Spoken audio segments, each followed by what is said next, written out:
mo kẹ́yìn ya mo kẹ́yìn bàbá mo kí ẹ̀gbọ́n mo kí àbúrò èmi ọmọ yín náà ni.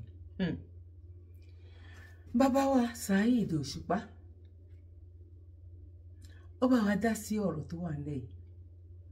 Ìyẹn lẹ máa fi mọ̀ wípé ọ̀rọ̀ tó wà nílẹ̀ yìí ó kan onílé ó kan àlejò. Mo sọ nínú prógráàmù kan, ọmọ Yorùbá là ń bá sọ̀rọ̀, kò ń sọ̀rọ̀ ọ̀rọ̀ yìí pé mo jẹ́ mùsùlùmí kọ́, ọ̀rọ̀ mo jẹ́ kìrìsìtẹ́nì kọ́, ọ̀rọ̀ mo jẹ́ oníṣẹ̀ṣe kọ́, ọ̀rọ̀ wípé ṣọmọ Yorùbá ni ẹ́. Think Yoruba first.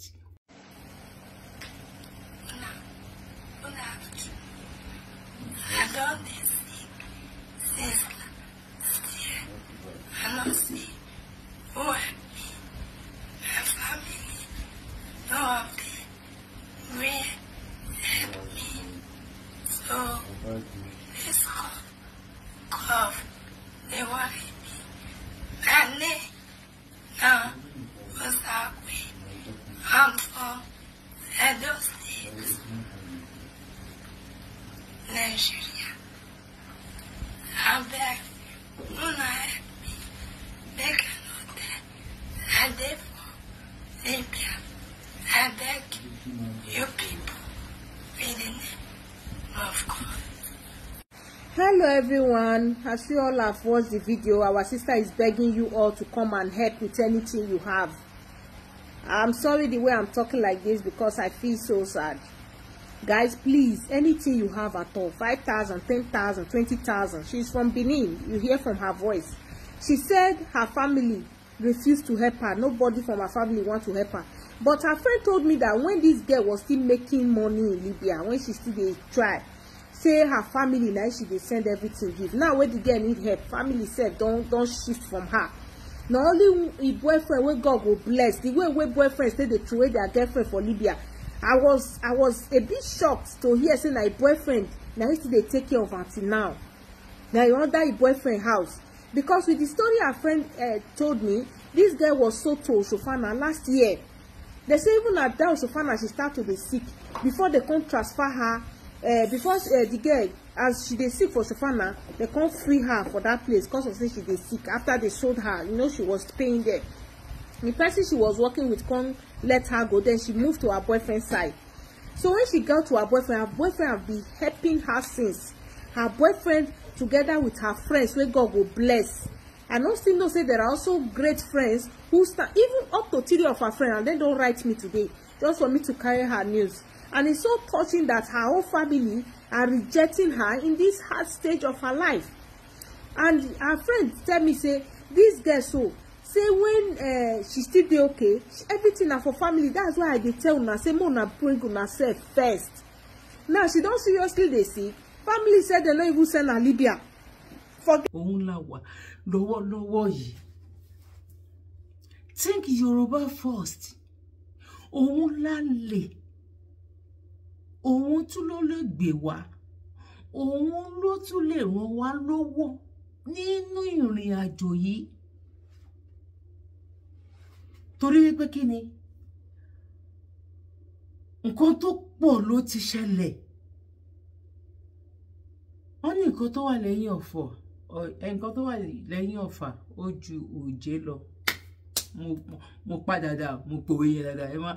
Ẹ má sọ fún mi pé kíní o. Mo ṣì ń gbé interview tí mo lọ, mo ṣì ń gbé bọ̀. Mo pa òwe yẹn dáadáa. Inú ń pẹ́ bí mi o. Mo pa òwe yẹn dáadáa. Now, nǹkan tó wà nídìí ọ̀rọ̀ wa ó máa pọ̀. Àwọn tó ń tọwọ́ bọ̀ ọ̀rọ̀ ọmọ kóòtù òjìrè ó máa pọ̀. Ọ̀rọ̀ olóṣèlú nìkan máa kọ́. Ẹ gbọ́ àbí ẹ dáhùn. Yorùbá nílé lóko àti lẹ́yìn odi. Ẹ ká jọ gbọ́ nǹkan tí àáfàá wa yìí sọ. Hausa ń bẹ, Tápà ń bẹ, Ìgbìrà ń bẹ, Gára ń bẹ, Òtòkẹ́sì ń bẹ, Fúlàní ń bẹ, gbogbo ń bẹ. Bàbá fẹsẹ̀ yìí kejì. Bàbá fẹsẹ̀ yìí kábìrì rẹ̀ Yorùbá yìí. Ẹ ní sẹ́kọ̀ọ́ ọ̀kan. Ẹ tẹ̀lé yẹn nípa àbíkẹ́ ṣe pẹ̀lẹ́pẹ̀lẹ́. Ìláyà àzìm. Pẹ̀lú ọkọ̀ ọlọ́pàá àwọn bàbá yín kí sọ ní pé kẹ́rin lọ wí. Àwọn bàbá yín ti fẹ́ mọ̀rọ̀ tó ló mọ̀ bà lẹ́bi jẹ́. Ẹni gbogbo tí wọ́n ní láyé tí wọ́n fi bà lẹ́jẹ́ kí wọ́n kó jáde. Ikú mú àjẹyìn. Ikú mú àjẹyìn ọ̀kan nílẹ̀ tápà náà ni. Nílẹ̀ tápà ní kẹ́kọ̀ọ́. Nílẹ̀ tápà ní kọ́kọ́. Haúsá ní tiẹ̀, Ẹ̀mẹ́rì ní tiẹ̀, Ghana ní tiẹ̀, ìjọba lájọ, ẹ̀pàdé wa ní kò bẹ́rẹ̀ rárá. Gbogbo tẹ wá nílẹ̀ Yorùbá ìkúrú ẹyọ kan ní wọ́n pẹ́rẹ́ náà ni. Olórí bú àwọn ẹ̀sìn mọ̀. Tẹ́ bá pọ̀ fọ́ nísìnyí ìyá mi sọ̀rọ̀ Ghana lẹ́parí ẹ̀sìn. Gbogbo ibi tí ọ̀pọ̀ parí sí lọ́dọ̀ Yorùbá yóò sọ̀rọ̀ Ghana ẹ̀ ní. Àwọn sì ní ìyá ẹ̀yìn jẹ́ ọjọ́ fún ẹ̀ náà.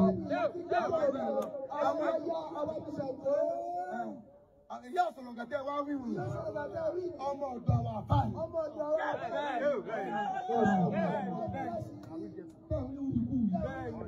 Àwọn àfáà tó kí wọ́n bá lẹ̀ ń bá wí o. Àwọn ọ̀dọ̀ ìgbọ́lá ń bá wí.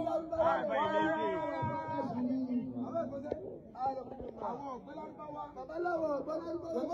Wọ́n máa ń yẹ tàájú òdúdó láàyè. Wọ́n máa ń yẹ tàájú òdúdó láàyè.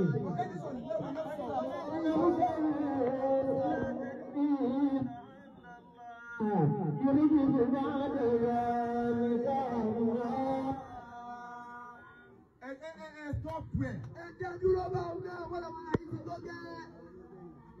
Ìdí ẹgbẹ́ TikTok wọ́n ní Sàyídì kan bẹ̀rẹ̀ London wọ́n ní wú ikú sí Mùsùlùmí ní ikú sáwọn àfà ikú ṣàwọn Álímì ikú gbogbo wọn wọ́n ní nǹkan ọ̀sẹ̀ ha. Ẹni bá yọ sí ẹ bọ̀ nǹkan ọ̀sẹ̀ àbúrò rẹ̀ bẹ́ẹ̀ ń kó ni wọ́n ní bá ẹ̀ ń kó ṣé ẹgbọ́n tí gàbàtà ń lọ ni. Ẹnìkan bẹ tí ó máa gbó tí gbogbo rẹ̀ jọ ti gàbàtà gbogbo fáwọn ní bàbá àwọn wọ̀ náà. Ìlọ́nà bá wí. Wọ́n kàn fẹ́ náà ní fi ìsìn lọlẹ̀ ẹ káàbọ̀ padà. Gbogbo alágbọ̀n kan tí àfa wa sọ wọ́n ní wàhálà Yorùbá ti fẹ́ pọ̀ jù. Haúsá ń bẹ, Fúlàní ń bẹ, Tápà ń bẹ tó ń ṣe ẹ̀sìn Islam. Tí àwọn bá dẹ̀ dáwọ́ tán bá dojúkọ àwọn ọmọ Yorùbá àní ṣẹ́kù ẹyọ kan. Gbogbo àwọn plans wọn ni wọ́n ti ń sọ fún yín yẹn. Wọ́n tún wá ní gbogbo nǹkan tá à ń sọ àwọn bàbá wa ló ní ká máa sọ lọ, àwọn tó dẹ̀ ní ká máa lọ sọ yìí kíní kan ikùn mọ́ àjẹ́ ni agbára wọn. Àwọn àjẹ́ yẹn dẹ̀ ní àwọn náà wá sábà oríṣiríṣi irọ́ lásán. Wọ́n ní èèyàn kan ti ń sọ tẹ́lẹ̀ wọn ò gbọ́ mọ́ ó lọlẹ̀ bẹ́ẹ̀ àbí kẹ́ ẹ jẹ́wọ́ pẹ́yìn lẹ lọ ṣe àìdá fún ẹ̀yin lẹ lọ pa. Ẹ̀yin ọmọ Yorùbá ibi tó yẹ ká àfáà yìí sọ̀rọ̀ sí àfáà ò sọ̀rọ̀ síbẹ̀ o.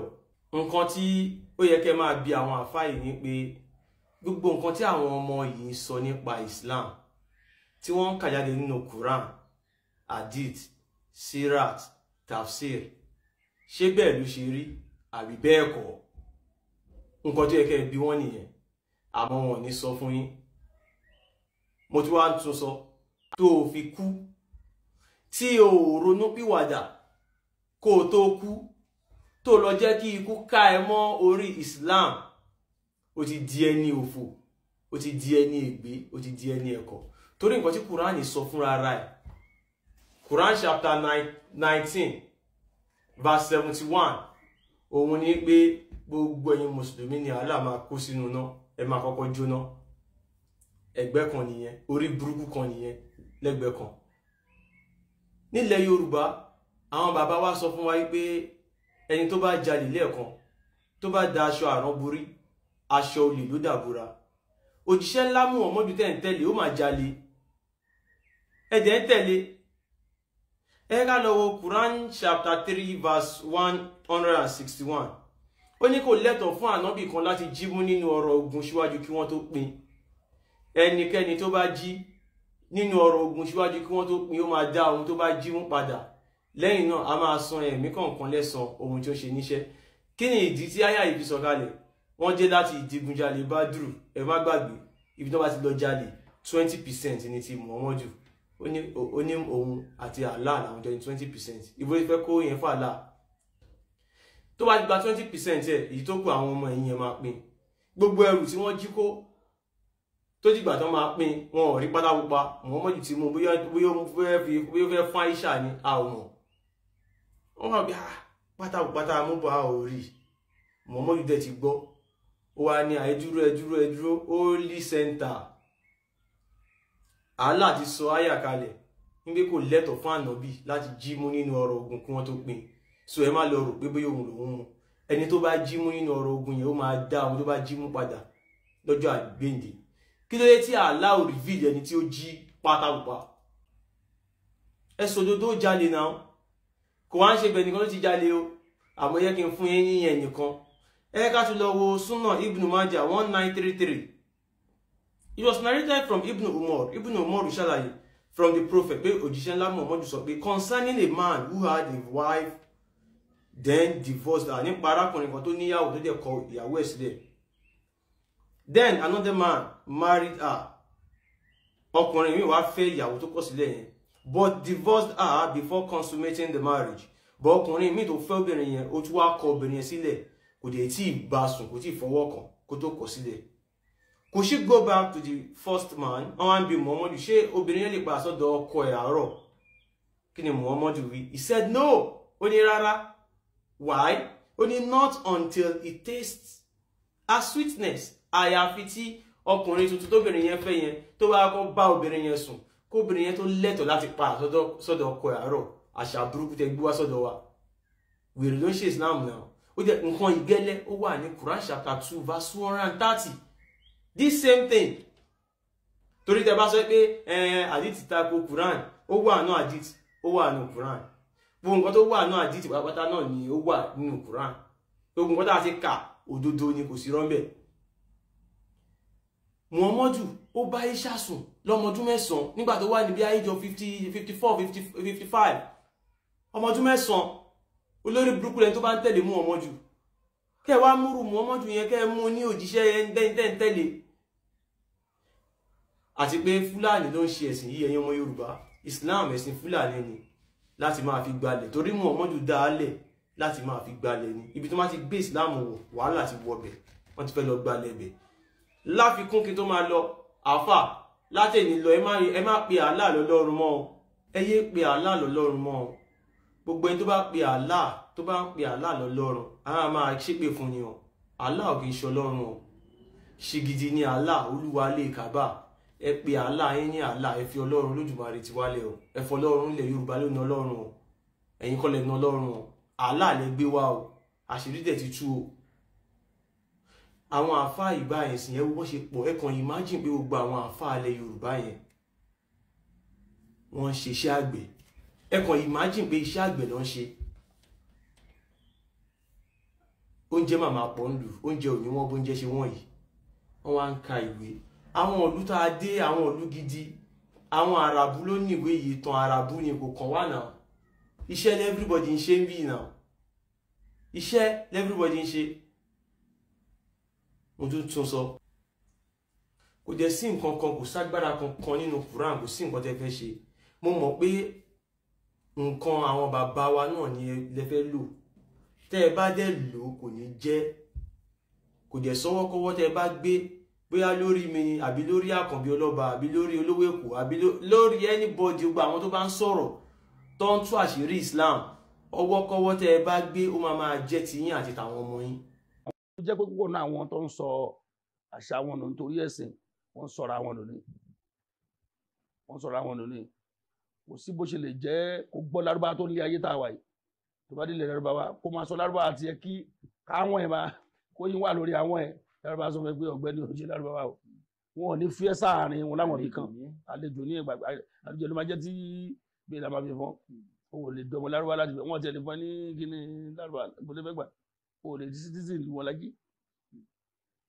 Amẹ́ríkà gan àti England tó máa fún ẹ Amẹ́ríkà àti England wọ́n máa kọ́ síbi ibẹ̀ pé born in by tó bá tó wá bí ẹ síbẹ̀ nìkan lọ tó wọ́n á sọ pé ibi tó ti wá rè kó bá ń sọ ibi tó ti wá ó bá gbogbo òyìnbó jù bẹ́ẹ̀ lọ wọ́n sọ ẹni citizen wọn máa kọ́ ibi tó ti wá ọmọ ìlú báyìí ló ti wá ó máa wà nù pálí ẹ̀ abẹ́ ìgbádùn wọ́n tún lè ibi tó tún burú dé wọ́n tún lè padà ṣe òfin tó bá di lọ́la pé ẹ̀ tó tún bísíbẹ̀ tún ṣọmọ bẹ̀ jẹ́ tó kọ́ wọ́n lè ṣe náà bó ti fẹ́ ṣẹlẹ̀ nílùú kan tí mo forúkọ bò láṣìírí wọ́n á tún sọ fún ẹ pé wọ́n bí ẹ sí bí ní kò ní ojú ọmọ bí báyìí òun ṣọmọ bí wọ́n lè bẹ́ẹ̀ fà bó kì í ṣọmọ bí.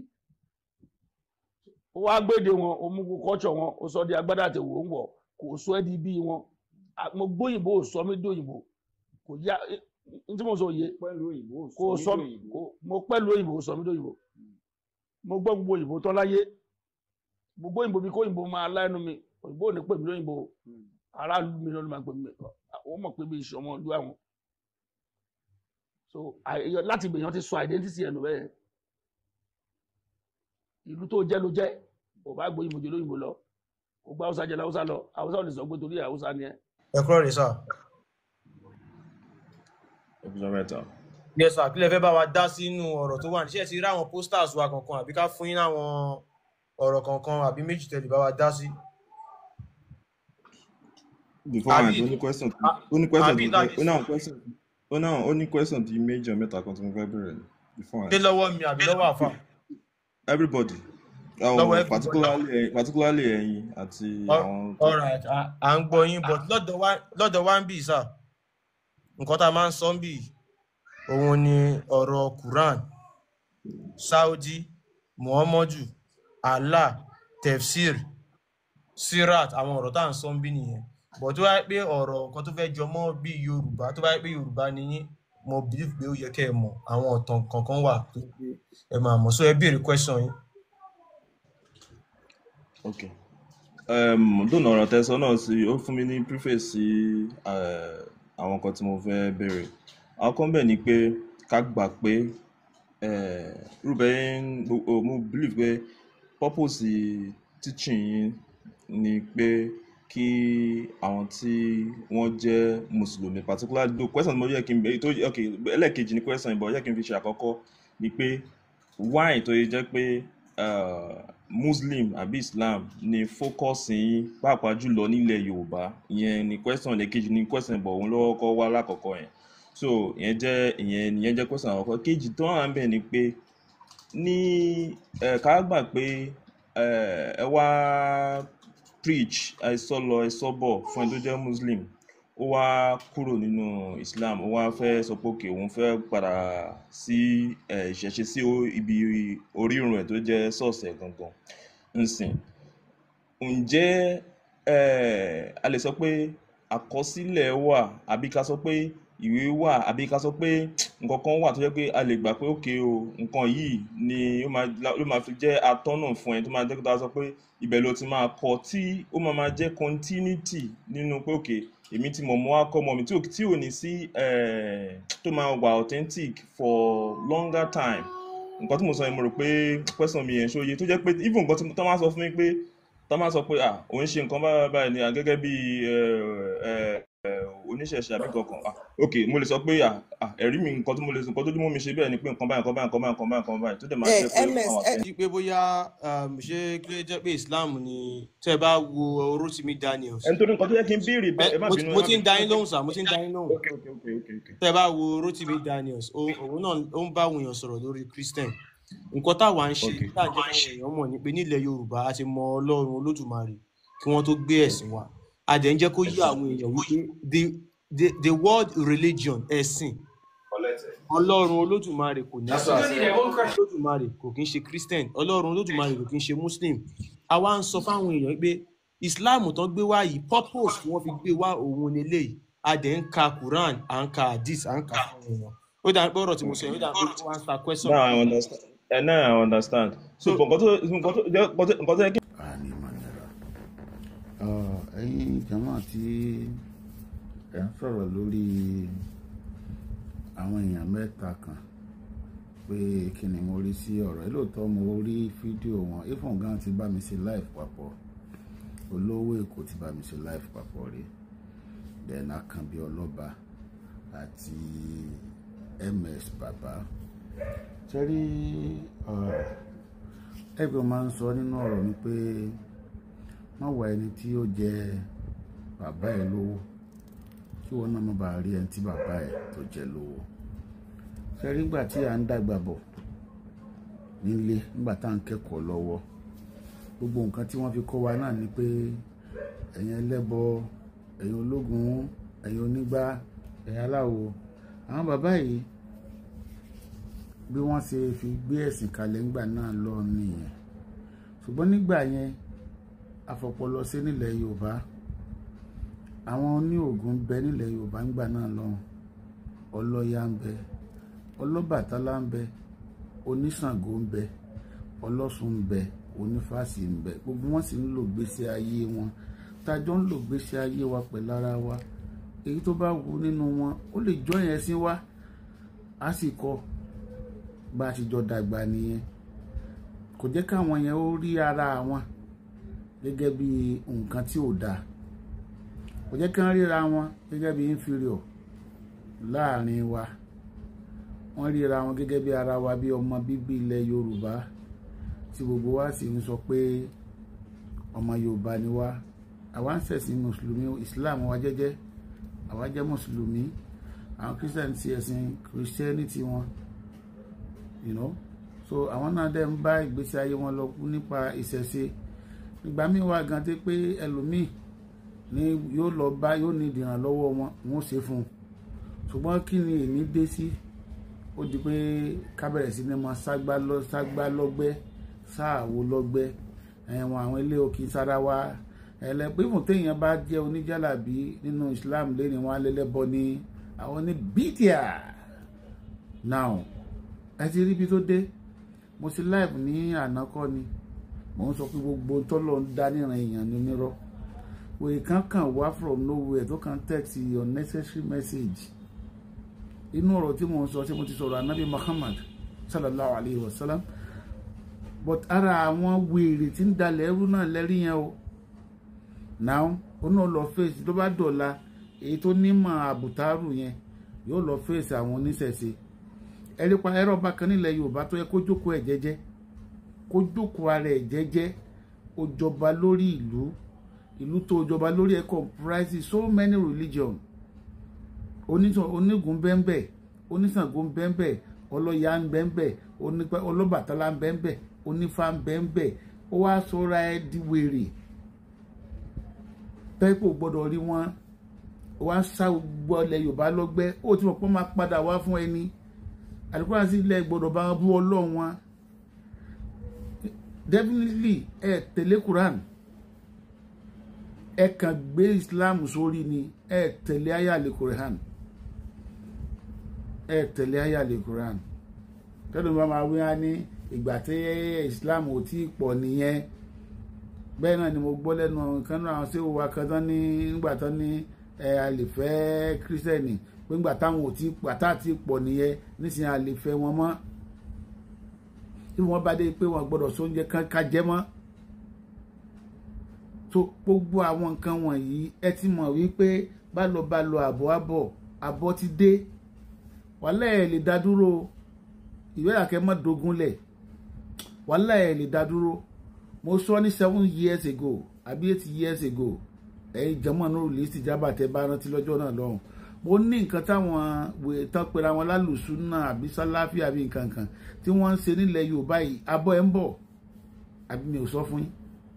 Níjọ́ tí mo ń bá ẹnìkan, mo ń bá kan náà àwọn afá mi sọ̀rọ̀, mo ní àwọn tẹ̀ ń sá lọ́gbẹ́ yìí wọ́n padà bọ̀ wá bá yín, ẹ̀ sì ní dóòwò tán. Náà ti wá délé ni o, ẹ máa prepare ara yín. Torí bẹ́ẹ̀ bá ṣe ń jáde tẹ́ ẹ ṣe ń sọ̀rọ̀ làwọn náà máa jáde tì yín. Bá ṣe ń jáde tẹ́ ẹ ń sọ̀rọ̀ làwọn náà máa jáde tì yín. Àwọn àwọ̀ ẹni tó máa rẹ̀ nínú yín. Ṣé rí, ẹ má jẹ́ kí n tàn yín. Kò sí nǹkan tó dàbí bí sùúrù láyé. Kò sí tó dàbí kéèyàn gbégbé rẹ̀ pọ̀. Ilẹ̀ Yorùbá ò ń ṣe ilẹ̀ Haúsá, kì í dẹ̀ ṣe ilẹ̀ Ìgbò. Àwa ní ọgbọ́n, a sì ní làákàyè. Ṣé nǹkan tí mo ń sọ̀rọ̀ tí ìyé wa? Àwọn bàbá tó bí wa fi nǹkan mọ̀ wá. Wọ́n kọ́ wa lẹ́kọ̀ọ́ lóríṣiríṣi. Ẹ̀kọ́ àwùjọ wọ́n kọ́ wa ní ẹ̀kọ́ lé. Níbo lẹ fẹ́ kọ́ lé sí? Níbo lẹ fẹ́ kọ́ àwùjọ sí? Ẹ̀yin tẹ́ bímọ tẹ́ tọ́. Kọ́ ọmọ kéékèèké kan máa sọ̀rọ̀ ságbàlagbà. Kọ́ ọmọ kéékèèké kan máa torí pé òun kéwú tán. Ẹ̀kọ́ àbùtárù tán lọ́kọ́ tó wà ní nǹkan mi tó lè fi ṣe wá sí. Ẹ̀yin onífá, ẹ̀yin oníkíní kan náà ó rò pọ́n ní padà wá báyìí. Wọ́n ti padà dé. Àwa ni wọ́n tú àlùkùrá àwọn àtúkòtò. Ẹ̀yin náà tẹ́ ń kí odò fún àwọn ní kìkì ńkọ́. Ẹ jẹ́ ṣe sùúrù o. Torí ilẹ̀ Yorùbá ò gbọ́dọ̀ bàjẹ́.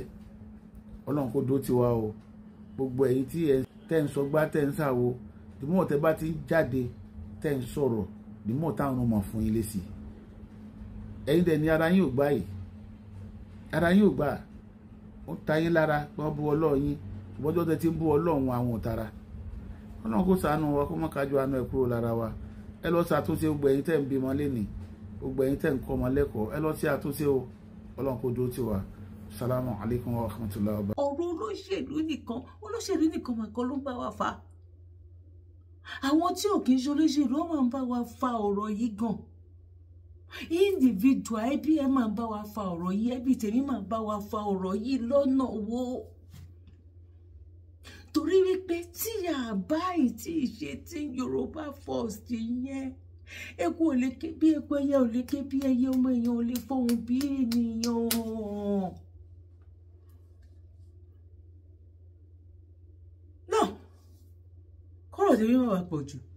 ọmọ Yorùbá ikú ń jẹ tẹ̀tẹ̀rẹ̀ ń jẹkú, tó bá jẹ́ bọ́ ṣe ń pa nìyẹn jọ. ṣe rí ìgbésẹ̀ tá à ń gbé yìí, ó ṣe kókó, ó ṣe pàtàkì. èmi dẹ̀ ń fún yín lábọ̀ wípé mo fi Elédùmarè búra, àwọn èèyàn wọ́n ti ń jí, wọ́n ti ń ṣe tí Yorùbá First yẹn sìn. a máa wá máa gbìyànjú láti lè máa ṣe kéde yẹn so that a máa lè máa pọ̀ sí nínú ìrìn àjò yìí. ohun máa ní olóṣèlú ní kọ́kọ́ ló ń blọ́ọ̀kì ìrìn àjò yìí o. àwọn tó ń blọ́ọ̀kì ẹ̀, mo fẹ́ lè sọ wípé ọ̀rọ̀ tó wà ní àwọn tó ń blọ́ọ̀kì ìrìn àjò yìí, tọ́wọ̀n bá wọ 90 á súnmọ́ 89. ṣe rí wípé iṣẹ́ ń bẹ lẹ́sẹ̀ wa. ìyẹn ni mo fi sọ fún yín pé ọ̀rọ̀ yìí ò ṣọ̀rọ̀ ẹ̀sìn dé. tàbá wá ráwọn tó ń jí, tó ń tọwọ́ bọ inú nǹkan tí àwọn bàbá wa tó fi kó wọn lẹ́rú yẹn, nǹkan tó ń gbé wá tó fi wá kó àwọn bàbá wa lẹ́rú, torí pé àwọn náà mọ̀ kàǹgbà yẹn náà ní. tàbá wá rí àwọn ọmọ tó wá bí ń sìn, tó ń tọwọ́ bọ̀, tó ń tojú bọ̀, tó ń dẹ̀ mú ẹ̀rí jáde wípé eléyìí báyìí ló yẹ kó rí bí, eléyìí bó ń ṣe sọ leléyìí, bó ń ṣe ló ń ṣe leléyìí, eléyìí báyìí ni, tí àlàyé yẹn tó wá ń kún lẹ́kùnrẹ́rẹ́. ẹ má jẹ́ ká sọ wípé wọ́n fẹ́ dájà ẹ̀sìn ńlẹ̀ ni, a fẹ́ mọ ọwọ́ ọ̀tún yàtọ̀ sósì, so that a máa lè ṣe think Yorùbá First. no matter what ẹ̀sìn tó bá ń ṣe, wàá kọ́kọ́ jẹ́ kí ìjọmọ ènìyàn àti orísun ẹ̀ kó jẹ́ number 1. ojú wo lẹ fi wò, báwo lẹ ṣe rí sí? ẹ bá wa pín ètò yìí, ẹ bá wa share, ẹ bá wa jẹ́ kó délé kó dóko. bẹ́ẹ̀yàn kankan jà, nǹkan tó mú wa lára, tó ń ká wa lára ni pé tí Yorùbá First, oko ẹrú yìí ti tó, àkókò ti tó, tá a ní ìdá ti gba ìtúsílẹ̀. lágbára lọ́wọ́ Ọlọ́run ojú ní tiwa, ẹ̀yin ni wọ́n wá bá, èmi náà lè máa rí. bí ò ní ṣìwé, ẹ̀yin náà ní ṣì mí gbọ́. God bless you. mo kí gbogbo ẹ̀yin tó bá jẹ́ nígbà àkọ́kọ́, ẹ má gbàgbé láti bá wa subscribe so that anytime tá a wá ń ṣe program ẹ lè máa rí notification. bẹ́ẹ̀ náà ni gbogbo ẹ̀yin ìyá mi, ẹ̀yin bàbá mi, ẹ̀gbọ́n mi àtàbúrò mi, tẹ̀ máa ń bá wa tẹ like, tẹ̀ máa ń bá wa fi comment sílẹ̀. bẹ́ẹ̀ ṣe máa ń kí mi pé mo kú ètò, èmi náà máa ń kí mi pé àkóbòjì ọjọ́ ṣeré. God bless you. ire gbàǹgbà, ire o. One love. Kindly subscribe to YouTube channel and follow on Facebook page at Dr. Zabby's Talk Show.